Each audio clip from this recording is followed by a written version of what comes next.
everything I'm saying. He goes on CNN with Becky Anderson and says, the Biden administration got rid of me to punish me for visiting Putin when he invaded Ukraine, and I've got all the documents and all the correspondence. So this is a reaction video to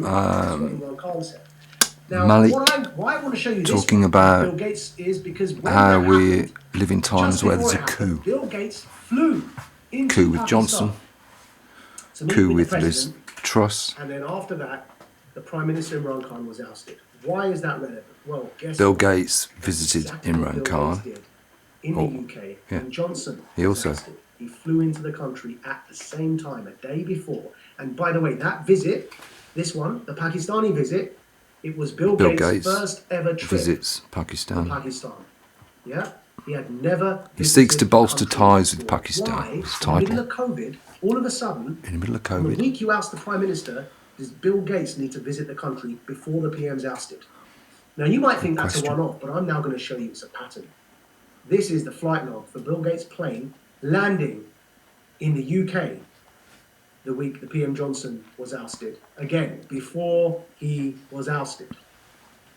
That is now becoming a very interesting pattern and not just a one-off.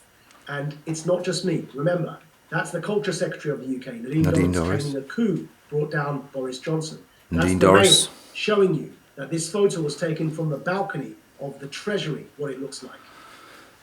And so when you know that Rishi Sunak, the contender for Prime Minister after Boris Johnson was kicked out, is a former Goldman Sachs banker, aligned with the globalists, and you know that Bill Gates was in both Pakistan before they ousted the PM there, and Britain before they ousted the PM here, then is it any wonder that you come to the conclusion that a coup is going on, as this particular minister, Nadine Dorries, believes as well.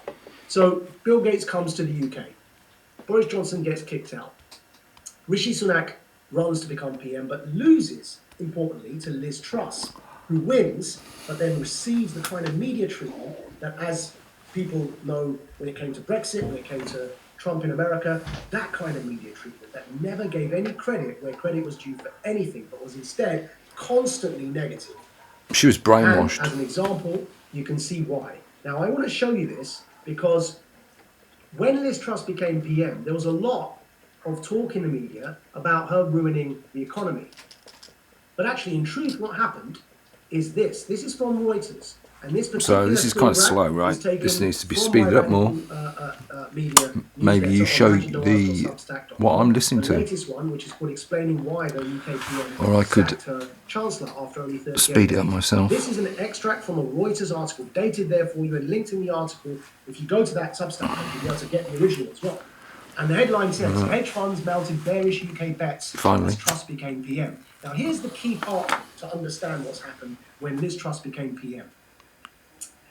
And it's what I'm going to read. Pay attention to the words, especially the ones in bold, that I bolded. By the way, that emphasis was mine. It wasn't in the original article, the bold. I made it bold so that you can focus on it. But let's read the whole thing for you. It says, Reuters. That was good timing. In the first half of September, bets against the pound sterling posted the biggest two-week rise since 2013. In other words, international money markets started betting